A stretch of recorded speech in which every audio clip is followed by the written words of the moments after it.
You ever sit at a dinner table and realize you don't actually belong there? That was me, last Christmas Eve. The silverware sparkled. The laughter sounded rehearsed.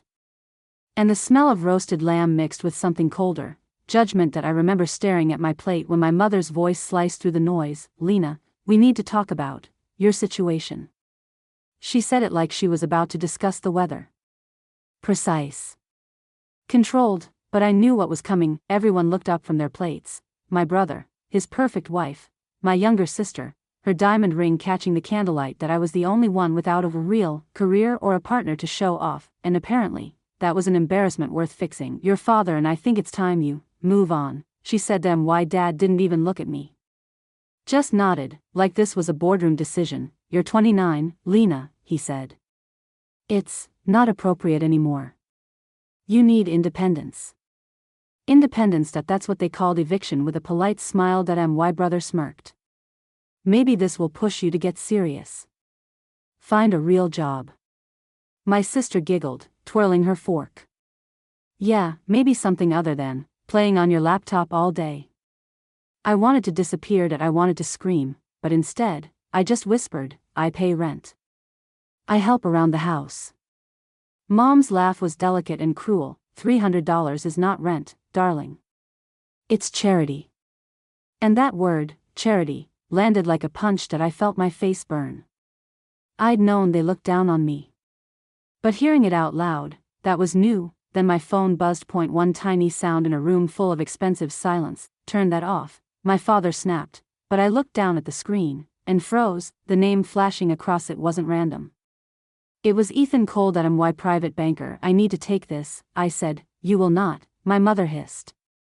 We're having a family discussion.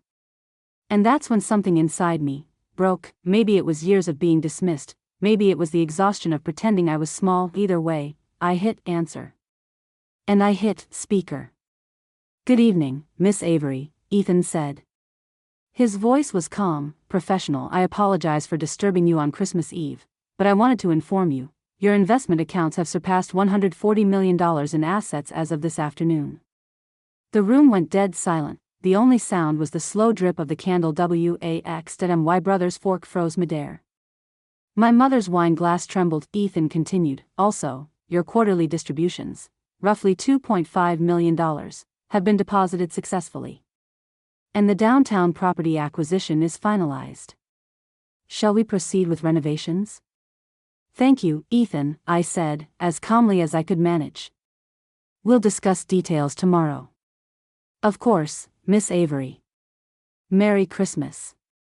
I hung up, set the phone down, and picked up my fork. No one spoke for a full 30 seconds, then my brother croaked. What was that?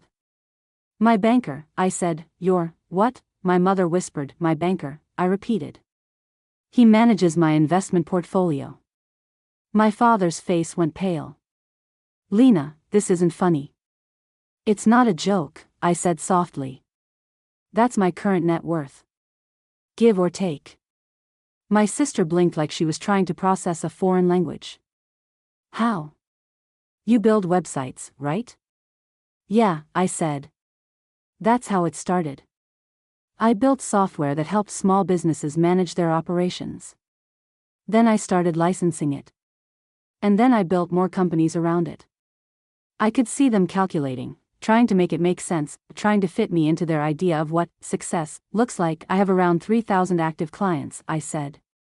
Each paying between $2,000 and $5,000 monthly. Do the math.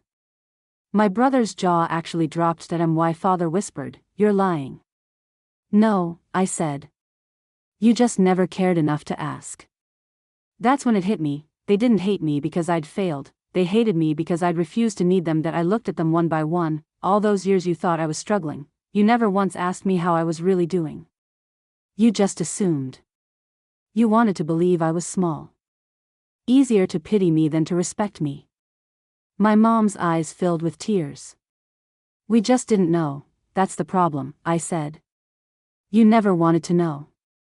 The room was so quiet you could hear the grandfather clock in the hallway counting down the seconds of a family falling apart. That I stood up. Don't worry, I said.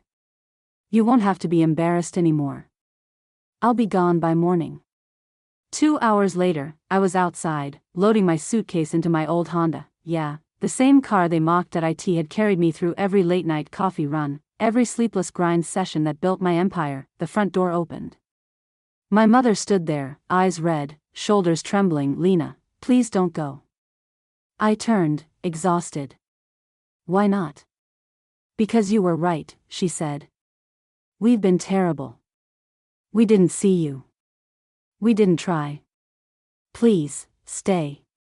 Let us try to do better." I studied her. For once, she didn't look like the woman who cared about appearances. She looked like a mother who'd finally realized what she'd lost. "Tell me something," I said quietly. "Do you want me to stay because I'm rich, or because I'm your daughter?" She hesitated, then stepped closer. "Because you're my daughter. And I want to know you. Really know you. Not the bank account. Not the company. You." So, I told her about the software.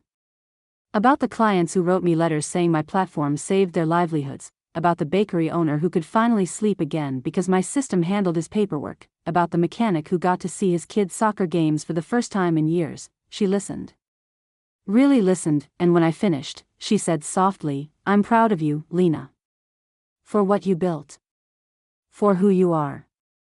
It was the first time she'd ever said those words, and maybe that was worth more than all the millions combined. Sometimes, the people who claim to love you can't see your worth until it's reflected in numbers. But here's the truth: your value doesn't come from their approval. It comes from what you build when nobody believes in you. So if you've ever been dismissed, doubted, told you're not enough, let them talk. Let them underestimate you, because one day, they'll ask you how you did it, and all you'll have to say is, "You never cared enough to see it happening." Fade out, soft outro music, screen suggestion. Subscribe for more real stories.